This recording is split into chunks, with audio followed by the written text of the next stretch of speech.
जय हिंद दोस्तों। क्लास 10 का केमिस्ट्री लेसन 1 रासायनिक अभिक्रियाएं हैं। यहाँ देखिए रासायनिक अभिक्रिया किसे कहते हैं? जिसमें दो या दो से अधिक पदार्थ अभिक्रिया करके एक नए गुणधर्म वाले पदार्थ का निर्माण करती है, उसे रासायनिक अभिक्रिया कहते हैं।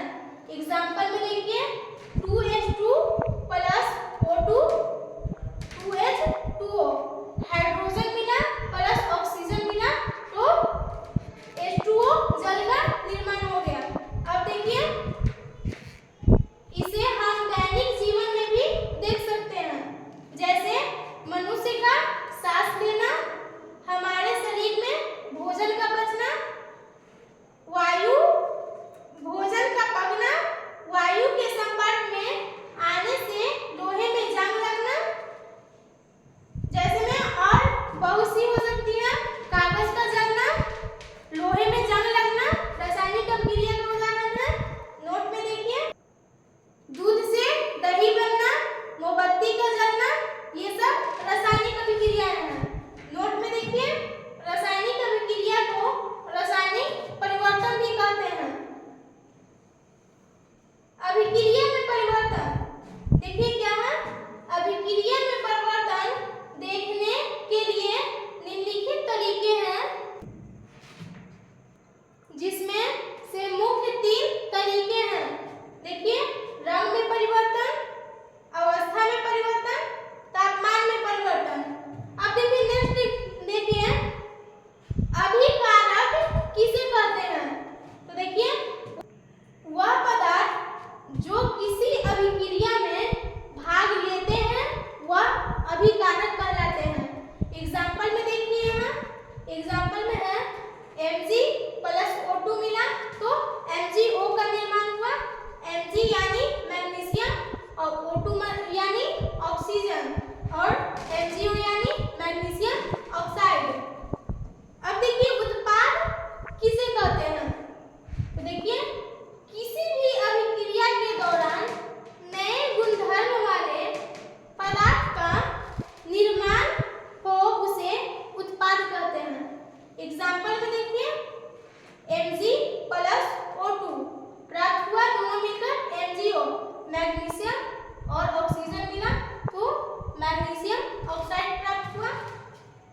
अब देखिए कंकालीन समीकरण किसे कहते हैं?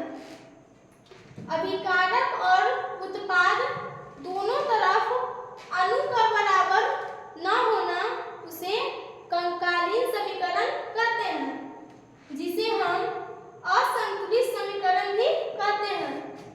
दूसरे तरह से हम कह सकते हैं कि असंतुलित समीकरण कंकालीन समीकरण होती है। एग्जाम्पल में देखिए मैग्नीशियम प्लस O2 यानी ऑक्सीजन तो मिलकर बना मैग्नीशियम ऑक्साइड MgO। अब देखिए संयोजन अभिक्रिया किसे कहते हैं?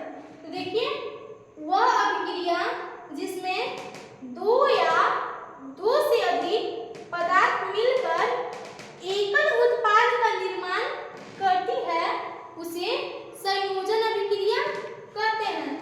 एग्जाम्पल में देखिए C यानी कार्बन प्लस O2 यानी ऑक्सीजन मिला, कार्बन और ऑक्सीजन मिला तो CO2 का निर्माण हुआ यानी कार्बन डाइऑक्साइड का निर्माण हुआ। अब देखिए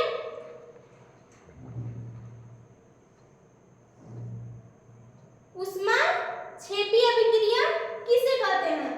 देखिए वैसी अभिक्रिया जिसके दौरान ऊष्मा निकलती है उसे ऊष्माक्षेपी अभिक्रिया कहते हैं। ऊष्माक्षेपी अभिक्रिया को संयोजन अभिक्रिया भी कह सकते हैं। एग्जाम्पल में देखिए एग्जाम्पल में है CH4 यानी मेथेन प्लस O2 यानी ऑक्सीजन, दोनों मिला तो CO2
अभिक्रिया किसे कहते हैं? तो देखिए, वैसी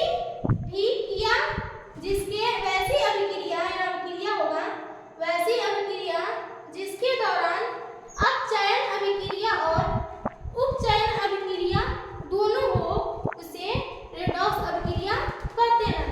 एग्जाम्पल में देखिए, CuO copper oxide plus H2 hydrogen मिला तो कॉपर और जल का निर्माण किया, Cu प्लस H2O।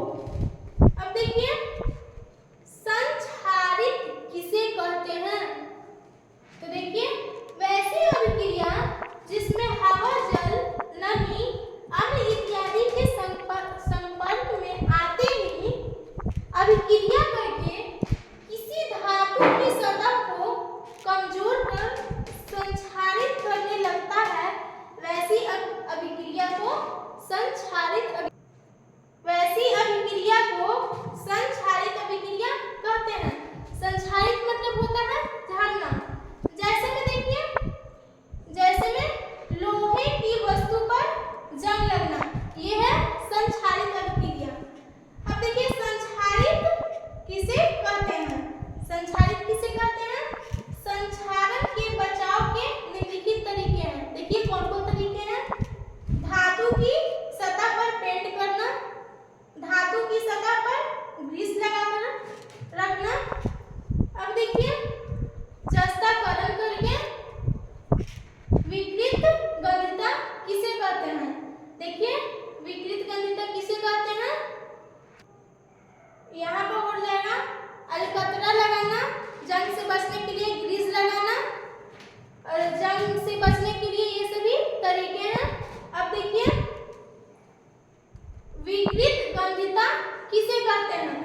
देखिए, वसा युक्त और तेलीय पदार्थ वायु के संपर्क में आने से उपचायित हो जाता है और अपने स्वाद या गंध को बदल लेता है, वैसी घटना को विकृत गंधिता कहते हैं। देखिए, जैसे में तेल है तो उसे बहुत दिन तक ढक्कन खोलकर खुला छोड़ दीजिए, तो वो वायु के संपर्क में आकर अपने स्वाद को बदल देता है, तो उसी को विकृत गंधिता कहते हैं। तो अब देखिए, विकृत गंधिता से बचाव क्या है? तो देखिए, विकृत गंधिता से बचाव निम्नलिखित है। वायुरोधक बर्तन में खाद्य सामग्री रखें, रेफ्रिजरेटर और फ्रिज का उपयोग करें, ऑक्सीजन की जगह पर नाइट्रोजन गैस का उपयोग करें, शीतलन द्वारा मतलब होता है ठंडा रख करके। ये तो एंड हो गया। इसी चैप्टर का हम डाले हैं ऑब्जेक्टिव लेसन 1 का, जाकर वीडियो में देखिएगा। जय हिंद।